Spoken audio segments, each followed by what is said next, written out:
Back with our politics lead. Last hour, I spoke with House Speaker Mike Johnson. If you missed any of it, we're going to post the entire thing online. But right now, I want to bring in our political experts to discuss this moment and much more. Tiffany, take a listen to what Speaker Johnson just told me about releasing the Epstein files. I want everything to come out about the Epstein evils that is possible to be released, because the people that were involved in those unspeakable evil acts should be punished with the greatest severity of the law, and it should have happened a long time ago. So I'm fully in favor of that. And by the way, so is the president. He has said the same thing. We're using every mechanism within our power to do that, and to do it as quickly as possible. I believe that in his heart he wants all that. Do you think President Trump does? Yes, absolutely. And he's made it clear that he is being transparent about releasing the files to the American people. He's done it over and over repeatedly. Every time this comes up in the media, he's been very clear they're willing to sit down with Ms. Maxwell and get more information or more leads on anyone that might have been involved with this evil man. And anyone that has been involved with him needs to be held to account. He's been very clear about that. But it's also important to note, like, while the media continues to talk about this and spin it, as President Trump trying to withhold something, he's out working for the American people. And as the conspiracy theories will continue to spin and fly around, he's out getting stuff done every single day. So, do you think President Trump wants it all released? No. If he did, he would. It's very simple. But he's about bologna sandwich, Tiffany. He is in control of those files, and he's not releasing them. And every day he has a different excuse. He could release them today. He should release them today. All of them. He won't because he can't. Well, now, I don't know why he can't, but he just feels like he can't do it. And it's not from some principle, okay? His only principle is self-interest. So I think that those victims, they deserve this. The country deserves this, and Mr. Trump is covering it up. And I don't know why. There's no good reason why he would be covering it up. Well, he's also protecting the victims, and it has to go through the courts before anything's released. No, it doesn't. You need to remember that there's real people that... The grand jury transcripts have to go, yes. but most of the files are not grand jury transcripts. And I guess I have to ask the question, if there really is a smoking gun in this Epstein case, I have no then idea. Why didn't Joe Biden and Merrick Garland release anything? Yeah, I have no idea. First off, Garland should have, first. But second, I have no idea what's in there, neither do you. But Trump does. He's been briefed on it. His attorney general, according to published reports, told him he's in some of those files. Now, maybe perfectly innocent. Honestly, he deserves the benefit of the doubt. We're all innocent until proven guilty. But he's proving himself to be hiding this and covering it up. And it's the worst thing he can be doing to his own base. They care more about this than anybody else. The MAGA base is being stabbed in the back by Mr. Trump. No, they're not. So let's just move on. Former Vice President Kamala Harris announced a few hours ago that she is not going to run for governor in California in 2026.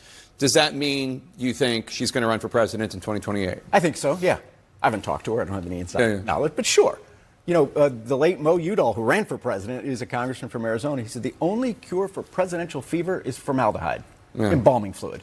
So I always presume they're all running, and I think she should. I mean, my party's got a huge bench, a great bench. We have no leader right now, absolutely leaderless, but that's what a presidential primary is for. I want a big, crowded, messy, aggressive, hard-hitting primary. Well, you didn't get one last time. No, we didn't, and we should have. You think that's Kamala this time around? No, I said I want a primary. Who knows? We'll put them all on the track, but I want what we did not have in 2024, which is a tough primary. In light of the mass shooting in New York City the other day, that horrible shooting, mayoral nominee for the Democratic Party, Zohran Mamdani, is walking back comments he made in the past about defunding the police. Here he is earlier today. My statements in 2020 were ones made amidst a frustration that many New Yorkers held. I am not defunding the police. I am not running to defund the police. Andrew Cuomo is far more comfortable living his life in the past and then attacking tweets of 2020 than in running against the campaign that we have been leading for the last 8 months.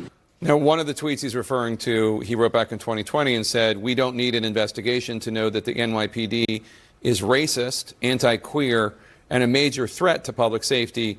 What we need to do is hashtag defund the NYPD." Andrew Cuomo obviously seized on this, as would be malpractice if he did not, after the attack. So what do you think of all this? I mean, this is what he just won his primary on, right? Was defunding the police, free housing, free communities, free grocery stores. And so I think he's going to have a hard time walking back those comments now. New York is one of the most strict gun law states, and to see something like this happen, it's horrific. I mean, I was talking today to folks about it, my drivers about it. Like, it's absolutely horrific that this is happening in our country. And Mamdani is by far the most progressive, far-left candidate that our country has ever seen. And it should wake everyone up. Everyone stand by. I want to turn to a brouhaha raging on Capitol Hill right now. Senate Judiciary Committee Chairman Chuck Grassley, Republican of Iowa, says that he has been insulted by what President Trump posted on social media about him. It has to do with how the Senate handles opposition to nominees to the federal judiciary from both senators from that state. It's called blue slipping. It's kind of in the weeds, but it's a long-held tradition. CNN Chief Congressional Correspondent Manu Raju is going to break it down for us. Manu? Jake, this has become a very personal fight with very significant implications for the Senate. One of the last bipartisan traditions in the United States Senate is to allow home state senators to sign off on district court nominees and U.S. attorney nominees who are picked by the president. That essentially gives Democrats veto power if they don't like one of the President Trump's picks, whether it's to those lower courtships or potentially for a U.S. attorney position. That's what Donald Trump wants to do away with. He does not like the way Democrats have been handling this, and that's what Senate Republican leaders are pushing back against. And Donald Trump escalated things pretty dramatically and launching a series of attacks on Truth Social, reposting attacks on Truth Social against Chuck Grassley, calling him a rhino and the like. And Grassley, a veteran Republican, the longest-serving Republican in the United States Senate, someone who was elected into the chamber in 1980, made clear he is not too thrilled by the president's attacks.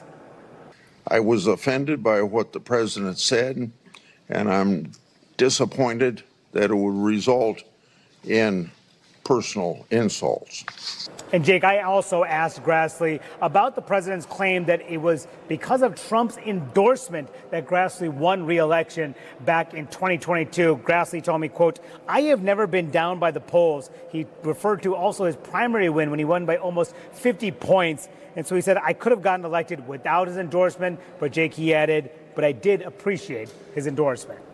All right, Manu Raju, thank you so much.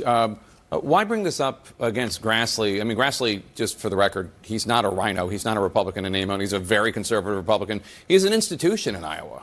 Well, look, I think President Trump is frustrated, and rightfully so, with the delay in getting his nominees through. And he sees this as an outdated rule that's sort of impeding him to getting what he wants and delivering results for real America, right? That's why he won, to break through the status quo, to shake things up. And at the end of the day, Thune, Grassley, President Trump, they all want the same thing. And that's to get President Trump's nominees through as fast and as quickly as possible. And they're running into some roadblocks. So I think it's just a frustration on the president's part.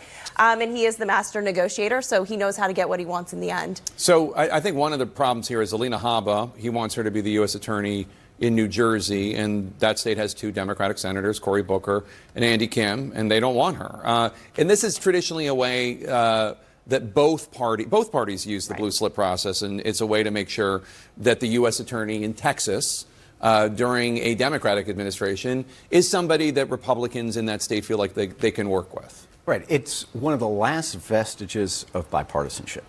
And so, of course, Mr. Trump's going after it.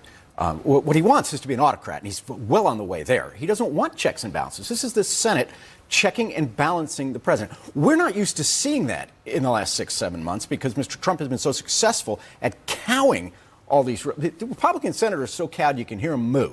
Chuck Grassley's standing up on his hind legs, and I don't think he's scared of Trump on this because believe me, he's got the Senate behind him on this because it's a senatorial prerogative that they're not going to turn loose of. All right, Paul Begala, Tiffany Smiley, thanks to both of you. Appreciate it. As we continue.